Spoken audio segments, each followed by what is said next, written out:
بسم اللہ الرحمن الرحیم۔ رب ذوالجلال کے بابرکت نام سے شروع کرتا ہوں جو دلوں کے بھید خوب جانتا ہے۔ شب معراج کا تفصیلی بیان۔ معراج کے لفظی معنی بلندی کے ہیں۔ واقعہ معراج کی حقیقت کا یقینی ثبوت خود نبی کریم صلی اللہ علیہ وآلہ وسلم کی ذات مبارکہ ہے۔ یہ وہ واقعہ ہے جب اللہ رب العزت نے پلک جھپکنے میں اپنے بندے کو ساتوں آسمانوں کی سیر کروائی اور انہیں خود اپنی زیارت سے مشرف کرایا۔ اللہ تعالیٰ قرآن کریم میں اس واقعے کا تذکرہ کچھ اس طرح فرماتے ہیں، اور پاک ہے وہ ذات جو ایک ہی پل میں اپنے بندے کو مسجد الحرام سے مسجد اقصی تک لے گئے۔ واقعہ معراج ماہ رجب کی 27 تاریخ کو پیش آیا۔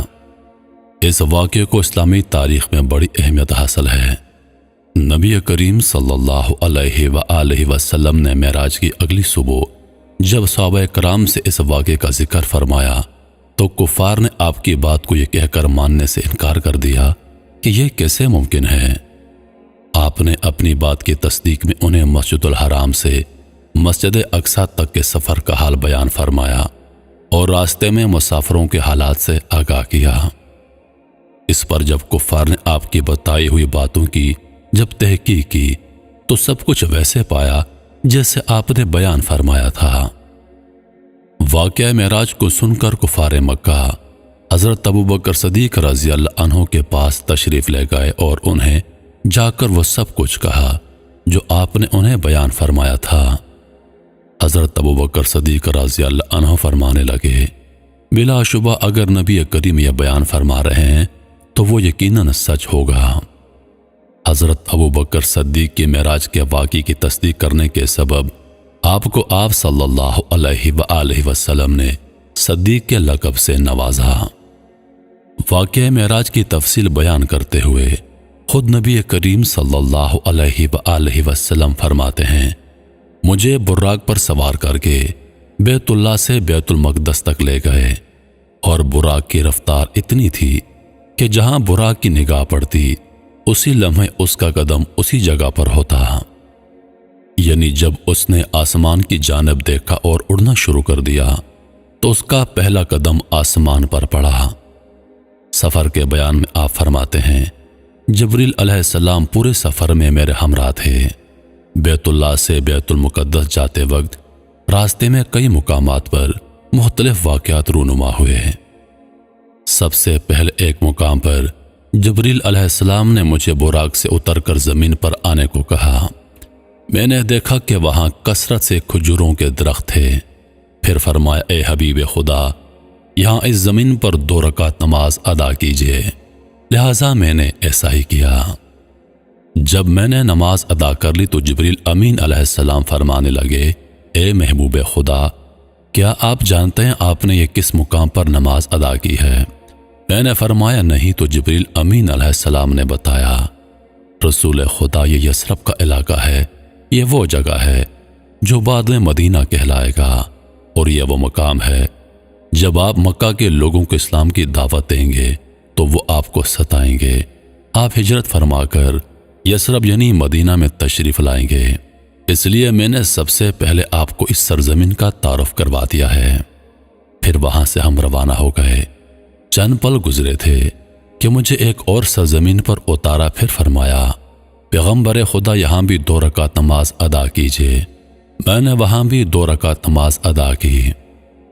پھر جبریل امین علیہ السلام نے مجھے بتایا، حضور، یہ وادی سینا ہے اور یہ شجر موسیٰ ہے، یہی وہ مقام ہے جہاں موسیٰ علیہ السلام اللہ تبارک و تعالیٰ سے کلام فرمایا کرتے تھے، اور یہی انہیں نبوت عطا کی گئی۔ اس کے بعد آگے چلے اور مدین کے علاقے میں اترے اور فرمایا، یہاں بھی 2 رکعت نماز ادا کیجیے۔ میں نے وہاں بھی 2 رکعت نماز ادا کر لی تو فرمایا، یہ شعیب علیہ السلام کا علاقہ ہے جہاں آپ نے 2 رکعت نماز ادا کی۔ پھر اس سے ہم آگے چلے اور ایک اور مقام پر رکے اور فرمایا، یہاں بھی 2 رکعت نماز ادا کر لیجیے۔ میں نے 2 رکعت نماز ادا کی تو جبریل علیہ السلام نے کہا، آپ کو پتہ ہے یہ کون سی سرزمین ہے؟ یہ مقام اللحم ہے، یہاں عیسیٰ علیہ السلام کی ولادت ہوئی تھی۔ یہ بہت مبارک مقام ہے کیونکہ عیسیٰ علیہ السلام کی ولادت ہونا خود اپنے آپ میں عظیم الشان معجزہ ہے۔ راستے میں یہ عجائبات جاری تھیں اور ہم آگے بڑھ رہے تھے کہ راستے میں ایک کنارے پر کھڑی ایک بڑھیا نے مجھے آواز دی۔ اس پر جبریل علیہ السلام نے مجھ سے کہا، اسے کچھ جواب مت دیجیے اور آگے بڑھیے۔ کچھ اور دور آگے چلے کہ ایک بوڑھے نے مجھے آواز دی۔ اس پر بھی جبریل امین علیہ السلام نے مجھ سے فرمایا، اے حبیب خدا، اسے بھی جواب مت دیجیے اور آگے بڑھیے۔ ہم آگے چل دیے۔ آگے جا کر جبریل امین علیہ السلام نے فرمایا، آپ جانتے ہیں یہ بوڑھے لوگ کون تھے؟ در حقیقت بڑھیا یہ دنیا تھی جو آپ کو آواز دے رہی تھی۔ یہ دنیا آپ کو اپنی طرف پکار رہی تھی۔ میں نے اس لیے آپ کو جواب نہ دینے کے لیے کہا، اگر آپ اس دنیا کی طرف متوجہ ہو جاتے تو آپ کی امت بھی اس دنیا کی طرف متوجہ ہو جاتی اور دنیا کی محبت میں غرق ہو جاتی، لیکن چونکہ آپ نے توجہ نہیں کی اس لیے آپ کی امت بھی انشاءاللہ دنیا کی محبت سے محفوظ رہے گی۔ اور وہ بوڑھا وہ ابلیس تھا۔ یہ ابلیس آپ کو آواز دے رہا تھا، اس لیے اگر آپ ابلیس کی آواز کا جواب دے دیتے تو وہ ملعون آپ کی امت کے اندر اپنا حصہ ڈال دیتا، گویا وہ آپ کی امت کو گمراہ کرتا۔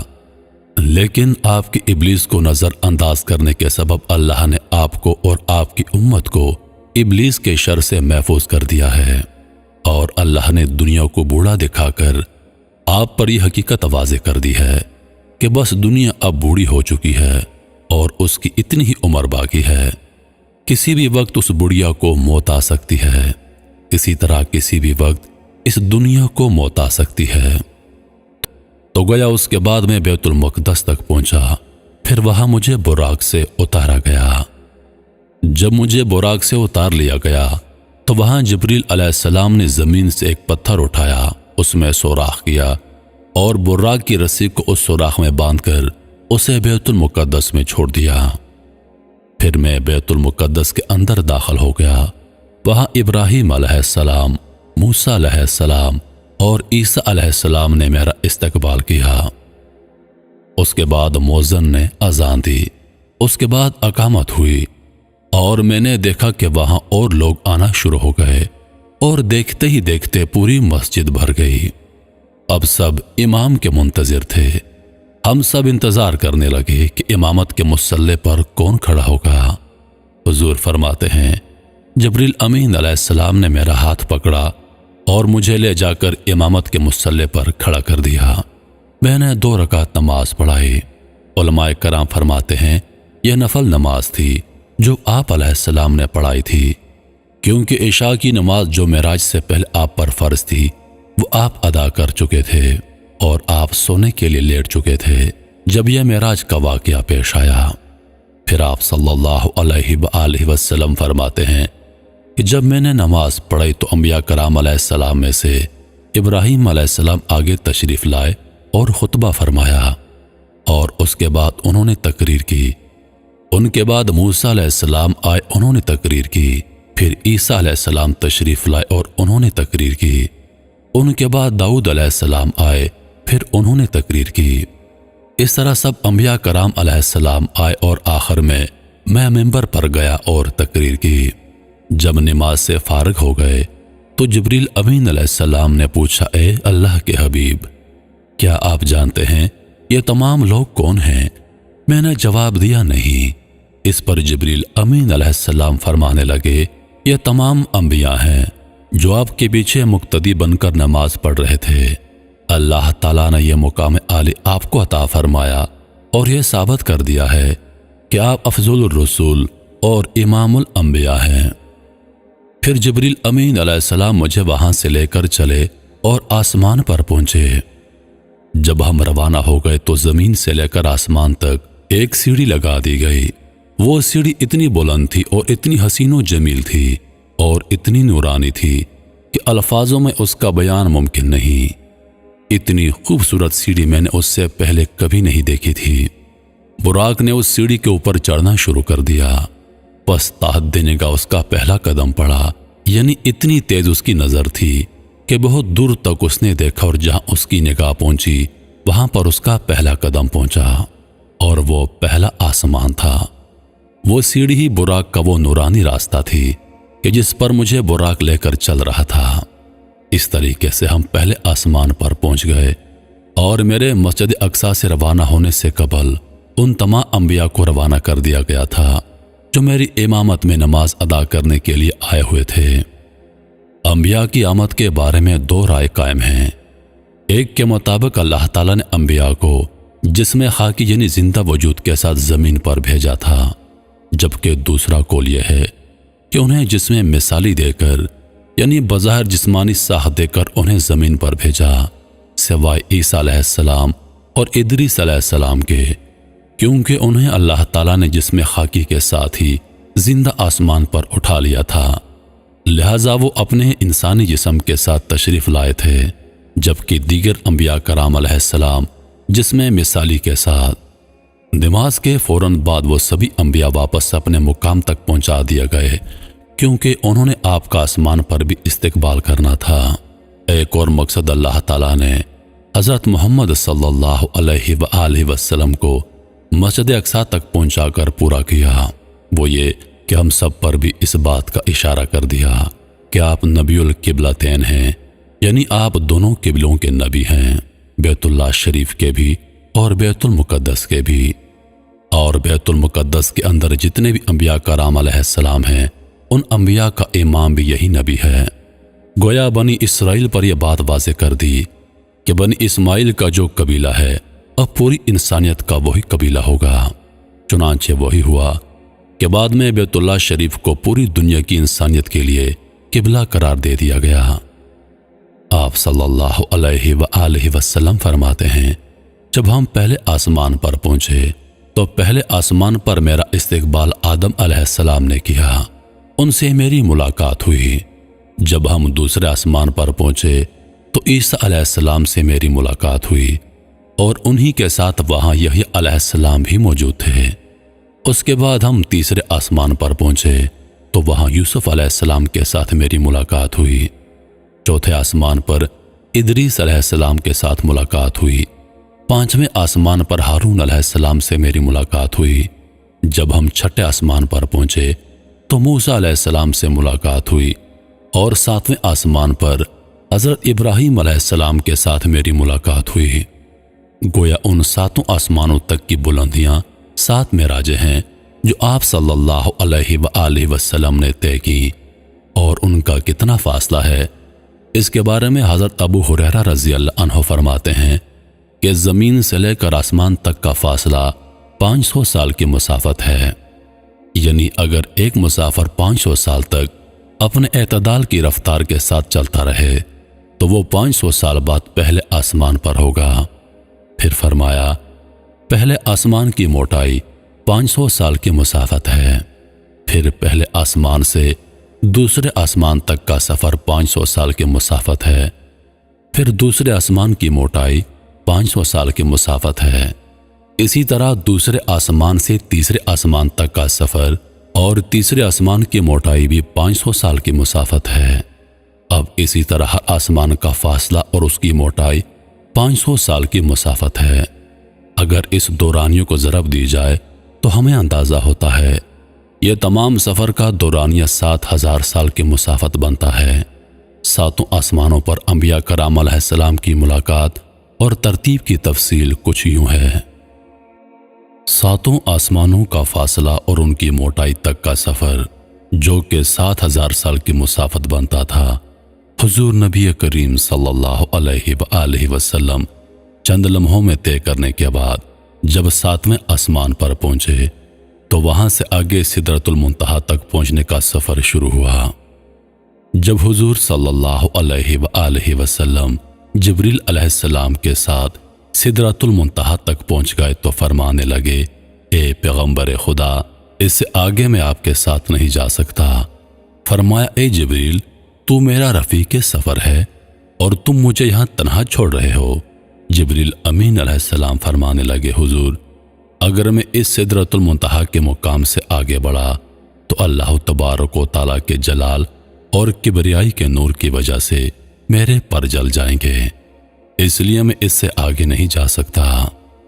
سدرۃ المنتہا کو سدرۃ المنتہا اس لیے کہتے ہیں کہ یہ سارے کمالات کی انتہا ہے، کوئی کمال نیچے کا اوپر نہیں جا سکتا، اور کوئی فرشتہ حتیٰ کہ حضرت جبریل علیہ السلام بھی اس سے اوپر نہیں جا سکتے۔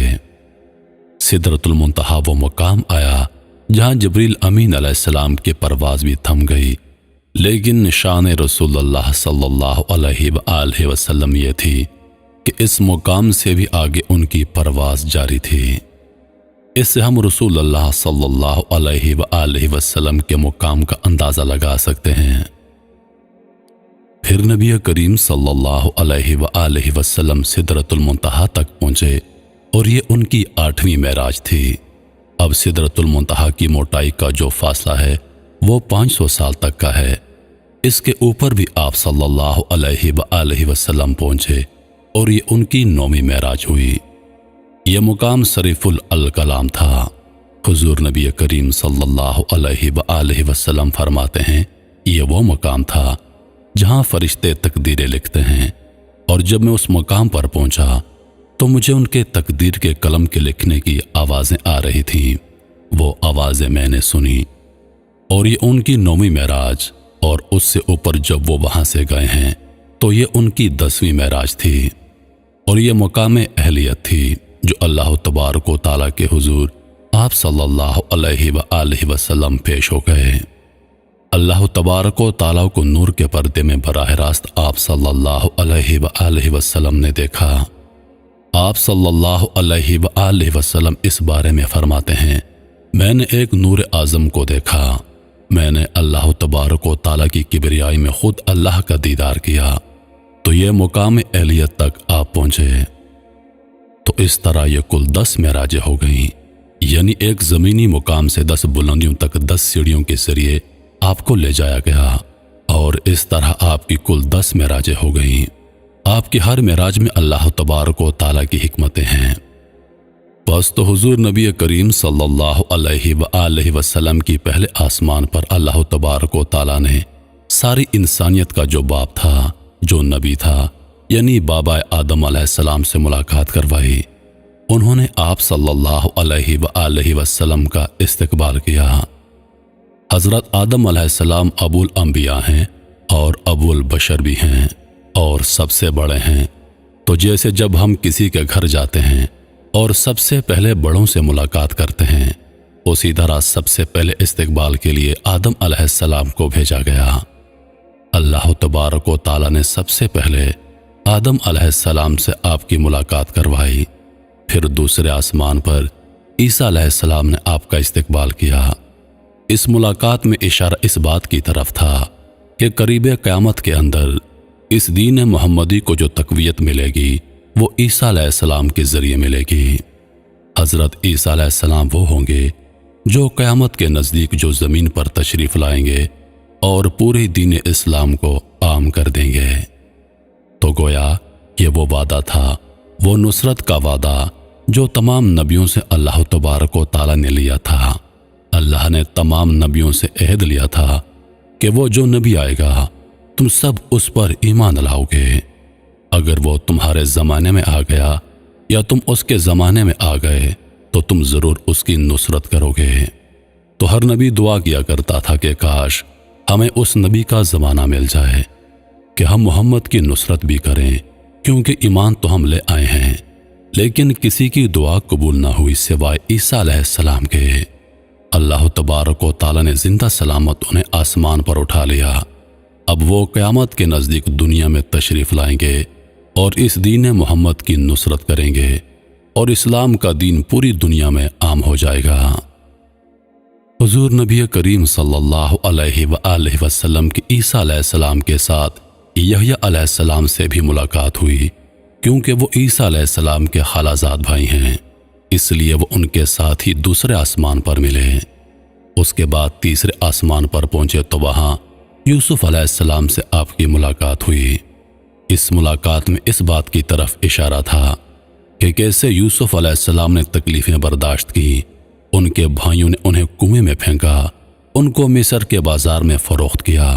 انہوں نے سختیاں برداشت کی، جیل کاٹی، اور اللہ پاک نے ان کو مصر کا حکم بنا دیا۔ اسی طرح حضور نبی کریم صلی اللہ علیہ وآلہ وسلم تکلیفیں برداشت کرنے کے بعد ایک دن فتح یاب ہوں گے اور پورے عرب میں اسلام کا پرچم لہرائیں گے۔ چوتھے آسمان پر ادریس علیہ السلام کے ساتھ آپ کی ملاقات ہوئی۔ اس میں اس بات کی طرف اشارہ تھا کیونکہ ادریس علیہ السلام اللہ پاک کے وہ پہلے پیغمبر ہیں جنہوں نے قلم ایجاد کی، قلم سے لکھنا انہوں نے شروع کیا، اور حضور پاک صلی اللہ علیہ وآلہ وسلم کو اس بات کی طرف اشارہ کیا کہ آپ بھی اسلام کی تبلیغ میں لوگوں کو خطوط لکھیں گے۔ تو اس لیے ادریس علیہ السلام کے ساتھ آپ کی ملاقات ہوئی۔ پھر پانچویں آسمان پر پہنچے تو وہاں ہارون علیہ السلام کے ساتھ آپ کی ملاقات ہوئی۔ ہارون علیہ السلام سے ملاقات میں یہ اشارہ تھا کہ جس طرح ہارون علیہ السلام نے لوگوں کو بچڑے کی پوجا کرنے سے روکا کہ شرک نہ کرو اور توحید پر قائم رہو، تو ماننے والے مان گئے، جو نہیں مانے ان کو قتل کیا گیا۔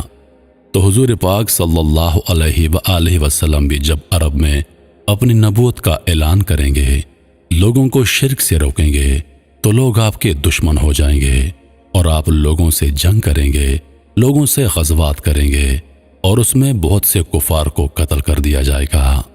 اور بلا شبہ غزوہ بدر میں ابو جہل سمیت 70 بڑے بڑے سردار مارے گئے تھے، اور یہ اللہ پاک نے انہیں مرتد ہونے کی سزا دی تھی۔ پھر چھٹے آسمان پر موسیٰ علیہ السلام کے ساتھ آپ کی ملاقات ہوئی۔ اس ملاقات میں اس بات کی طرف اشارہ تھا کہ جیسے موسیٰ علیہ السلام جو آگے خلیفہ تھے اور دوسرے ان کے جو نائب نبی تھے وہ یوشع علیہ السلام تھے، ان کے ہاتھ پر ملک شام کو فتح کیا گیا، بالکل اسی طرح اے اللہ کے حبیب آپ کے جو نائب ہیں ان کے ہاتھ پر ملک شام کو فتح کیا جائے گا۔ اور اس طرح حضرت عمر بن خطاب رضی اللہ عنہ کے ہاتھ سے ملک شام کو سارے علاقوں کو فتح کروایا گیا تھا۔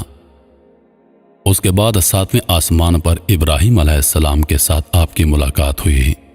اس ملاقات میں اشارہ اس بات کی طرف تھا کہ آپ کے وہ جد امجد ہیں جنہوں نے بیت اللہ کی تعمیر کی اور بیت المعمور کی طرف سے ٹیک لگائے ساتویں آسمان پر بیٹھے تھے، جس سے ظاہر کیا گیا کہ جیسے انہوں نے بیت اللہ کی تعمیر کی اور بیت اللہ حج کے لیے ہے، تو فرمایا اے حبیب خدا آپ بھی اسی طرح بیت اللہ کا حج ادا کریں گے۔ تو اس طرح یہ 7 معراجیں اپنی اپنی حکمتوں میں مکمل ہو گئیں۔ اس کے بعد آپ 7ویں آسمان سے سدرۃ المنتہا کی جانب بڑھے، اور یہ ان کی 8ویں معراج تھی۔ اس معراج میں اشارہ اس بات کی طرف کیا کہ سدرۃ المنتہا چونکہ انتہا ہے ہر چیز کی، تو آپ صلی اللہ علیہ وآلہ وسلم کو بھی آپ کی فتح کی انتہا ملے گی۔ آپ نے بڑی جنگیں لڑی، بڑے غزوات کیے، کفر سے ٹکراتے رہے۔ اس کے بعد پھر مقام شریف الکلام پر پہنچے، اور یہ ان کی 9ویں معراج تھی۔ اس میں اشارہ اس بات کی طرف کر دیا گیا کہ آپ کو غزوہ تبوک پیش آئے گا، اور غزوہ تبوک میں یہود و نصارہ کے ساتھ ہوگا، اور نصارہ کے جو بادشاہ ہیں وہ تبوک لے کر آئیں گے، تو اللہ تبارک و تعالیٰ آپ کو ان پر فتح عطا فرمائیں گے۔ اس کے بعد آپ صلی اللہ علیہ وآلہ وسلم کی 10ویں معراج شروع ہوئی، یہاں تک کہ آپ اللہ کے سامنے پہنچ گئے۔ یہ مقام اہلیت میں آپ کی ملاقات ہو رہی ہے، اور براہ راست آپ اللہ تعالیٰ سے کلام فرما رہے ہیں۔ یہ وہ مبارک مقام تھا جہاں ظاہری طور پر پورے وجود کے ساتھ آپ کی اللہ پاک سے ملاقات ہو گئی، اور یہاں اشارہ اس بات کی طرف کر دیا گیا کہ اب آپ کا کمال انتہا کو پہنچ جائے گا، آپ اپنے مقصد میں کامیاب کر دیے جائیں گے۔ اور چونکہ آپ اس وقت اللہ کے سامنے موجود تھے، تو اس میں آپ کو یہ بات واضح کر دی گئی کہ 10ویں ہجری میں آپ اس دنیا فانی سے رخصت ہو کر اللہ تبارک و تعالیٰ کے پاس پہنچ جائیں گے، یعنی آپ وصال فرما جائیں گے، اور 10ویں ہجری میں ہی آپ کا وصال ہو گیا۔ اس مکمل واقعے میں بے شمار عجائبات ہیں۔ 10ویں معراج یعنی دیدار الہی سے ملاقات کی تفصیل میں بیان ہوا ہے کہ اللہ تبارک و تعالیٰ حضور صلی اللہ علیہ وآلہ وسلم سے فرماتے ہیں، اے میرے بندے تجھے اپنے لیے کون سا لقب سب سے زیادہ پسند ہے کہ میں تجھے کس لقب سے پکاروں؟ اے میرے محبوب مجھے بتا کہ تجھے کون سا لقب سب سے زیادہ محبوب ہے؟ نبی کریم صلی اللہ علیہ وآلہ وسلم فرماتے ہیں مجھے عبدی سب سے زیادہ محبوب ہے۔ عبدی عربی زبان کا لفظ ہے اور اس کا مطلب ہے بندہ۔ آپ فرماتے ہیں اے اللہ میں تیری بندگی کروں اور تیرا بندہ بنوں، یہ مجھے سب سے زیادہ پسند ہے۔ انسان اللہ کا بندہ اور وہ اس کا معبود ہے۔ واقعہ معراج ایک ایسا واقعہ ہے کہ سائنس اور ٹیکنالوجی کے اندر بھی اس کا کوئی جواب نہیں۔ جب آپ کی اللہ سے ملاقات ہوئی تو اللہ نے 3 تحفے آپ کو پیش کیے۔ کیونکہ آپ اللہ کے محبوب ہیں تو انہوں نے آپ کو تحائف پیش کیے۔ پہلا تحفہ آپ کو پیش کیا نماز کا۔ اللہ تعالیٰ نے آپ کو اور آپ کی امت کو 5 نمازوں کا تحفہ عطا فرمایا۔ اصل میں یہ 50 نمازیں تھیں جو آپ کو پیش کی گئی تھی، لیکن انہیں کم کر کے 5 کر دیا گیا اور بس وہ 5 رہ گئیں۔ لیکن ساتھ میں 3 روزے ماہ رمضان میں رکھنا فرض کر دیا۔ دوسرا تحفہ آمن الرسول سورۃ البقرہ کی آخری آیات جو ہیں یہ معراج شریف کی رات کو پیش کی گئی ہیں۔ اور تیسرا تحفہ نبی کریم صلی اللہ علیہ وآلہ وسلم کو یہ عطا کیا گیا کہ اللہ تعالیٰ فرماتے ہیں اے میرے محبوب اگر آپ کی امت شرک سے بچے گی تو اس کے کبیرہ گناہ میں خود معاف فرما دوں گا اور انہیں جنت میں داخل کر دوں گا۔ سبحان اللہ۔ سمجھنے والی بات انتہائف کی یہ ہے کہ اتنا عظیم بادشاہ جب اپنے محبوب بندے کو خود تحفہ دے گا تو ذرا سوچیں ان تحفوں کی عظمت کا عالم کیا ہوگا۔ معراج کا واقعہ نبوت کے 5ویں سال رجب کی 27 تاریخ کو پیش آیا۔ اس سال کو عربی زبان میں عام الحزن یعنی غم کا سال کہا جاتا ہے، کیونکہ اس سال میں آپ کی زوجہ حضرت خدیجہ رضی اللہ عنہا اور آپ کے چچا ابو طالب کا انتقال ہو گیا تھا۔ آپ شدید غم میں مبتلا تھے۔ اللہ تعالیٰ نے آپ کے دل سے اس غم کو بھلانے اور آپ کو اپنی قدرت کے کرشمے دکھانے کے لیے آپ کو 7 آسمانوں کی معراج کروائی۔ کیونکہ یہ سفر آسمانوں کی بلندیوں کی طرف تھا اس لیے اس کا نام معراج رکھا گیا۔ معراج کے لغوی معنی ہے سیڑھی یا پھر بلندی کے۔